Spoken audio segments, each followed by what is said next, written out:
আপনারা দেখছেন যে এখানে একটি গাড়ি পড়ে রয়েছে। এই গাড়িটির ভিতরে 3 জন লোক ছিল। এই 3 জনের মধ্যে থেকে একজন গুলি করেছেন, কারণ তাদের সাথে মোটরসাইকেল ধাক্কা দেওয়ার কারণে তারা এই আচরণটি করেছে বলে আমরা আপাতত জানতে পেরেছি। এবং আমরা এখানে যারা প্রত্যক্ষদর্শী অনেকেই আছেন বা এখানে লোকজন রয়েছে, তাদের সাথে আমরা কথা বলে বিস্তারিত একটু জানার চেষ্টা করব। এই গাড়িটি এর পাশে দিয়ে আরেকটি মোটরসাইকেল যাচ্ছিল, ঠিক তাদেরকে সাহায্য করার জন্য এই গাড়ি থেকে একজন গুলি ফায়ার করার পরে এই যাত্রী ছিল 3 জন, তার মধ্যে 2 জন পালিয়ে যান এবং একজনকে ধরতে সক্ষম হয়েছে। এবং গণদোলায় জনগণ অর্থাৎ ছাত্ররা বা পাবলিকে এই একজনকে আটক করেছে এবং এখন তিনি পুলিশ হেফাজতে রয়েছেন এবং বাকি 2 জন পালিয়ে চলে যায়। আমি শুনলাম যে এই জায়গায় একটা মোটরসাইকেলের লগে এই গাড়িটার লগে বাড়ি খেয়েছে। এই গাড়িওয়ালা বাড়ির লগে পিস্তল বাই করছে, কয় ধাক্কা দিলি গে মোটরসাইকেল ধাক্কা দিলি গে, কয় বেশি কথা কইলে তোরা গুলি করবি, করার সাথে সাথে গুলি করে বসে। গুলি করছে তারে আটক করেছে না অন্য? হ্যাঁ, যারা গুলি করছে আটক করছে, ছাত্ররা ধরছে। ছাত্ররা ধরে অনেক ঘন ধোলাই দিছে, তারপরে ওই পুলিশে হেফাজত নিয়ে গেছে। কষ্ট বেচা পাইছে, উনি মাইরও খাইছে কনস্টেবল। উনি না বাঁচাইলে ওই আসামি মারা যেত এখানেই।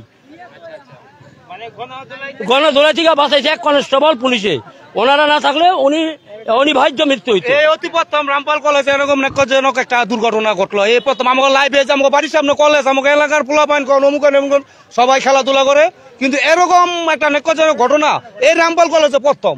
এই কলেজে সবকিছু সৃষ্টি হতে শুরু করে যারা আমাকে এলাকার মানুষ সবাই মমরুবিরা করে দিয়ে গেছে। এলাকার মানুষেরা সবাই করছে তোমরা কলেজে কোনো উচ্ছৃঙ্খলা না বা কোনো গ্যাঞ্জাম কোনো কিছু করো না। সব দূরের মানুষ এই যে মাদক ব্যবসায়ীরা কলেজের মধ্যে, যাই হোক কলেজের সামনে নেকজনক ঘটনা এই প্রথম হলো রামপাল কলেজের একটা কলঙ্কময় একটা কাজ করে দিয়ে গেল মাদক ব্যবসায়ী এই কলেজের সামনে পরীক্ষার অবস্থায়।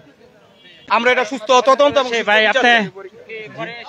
না, মাত্র এসে শুনলাম যে মাদক ব্যবসায়ী ধরা পড়ছে আর পুলিশের গুলি করছে।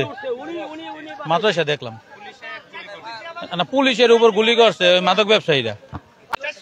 পুলিশে লেগেছে কিন্তু আবার সবাই রামপাল সেক্রেটারি আবার 400 বেশি হবো পুলিশের হাতে দিচ্ছে। এমনি দরকার গেছে বুঝছেন, পিস্তল সহকারে রিভলভার ছোটটা, ঠিক আছে।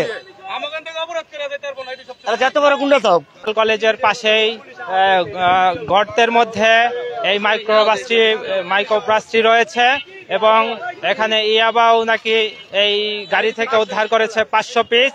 সেটা জনগণ বা ছাত্ররা তাদেরকে আটক করে পুলিশে হ্যান্ডওভার করেছে এবং একটি রিভলভার তাদের কাছে হ্যান্ডওভার করেছে বলে প্রত্যক্ষদর্শী অনেকেই আমাদেরকে এমনটি নিশ্চিত করেছেন।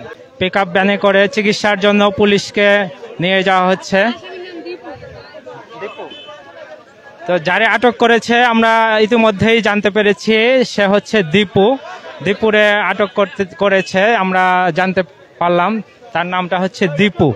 আমি ঠিক এই মুহূর্তে রয়েছে রামপাল কলেজের ঠিক সামনে এবং একটি রিভলভার উদ্ধার করা হয়েছে, যেটি জনগণ বা ছাত্ররা উদ্ধার করে পুলিশের হাতে হ্যান্ডওভার করেছে। এর মধ্যে 2 জন পুলিশ সদস্য এই ঘটনা এসে আহত হয়েছে, তাদেরকে চিকিৎসার জন্য নিয়ে যাওয়া হচ্ছে।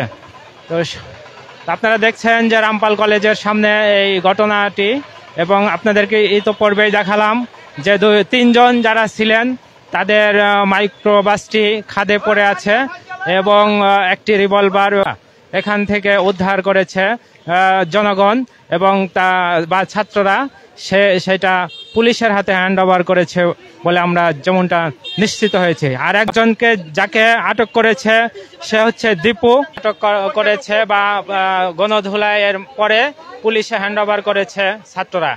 তো সকলে ভালো থাকবেন এবং BD Times 24.net এর সাথে থাকবেন।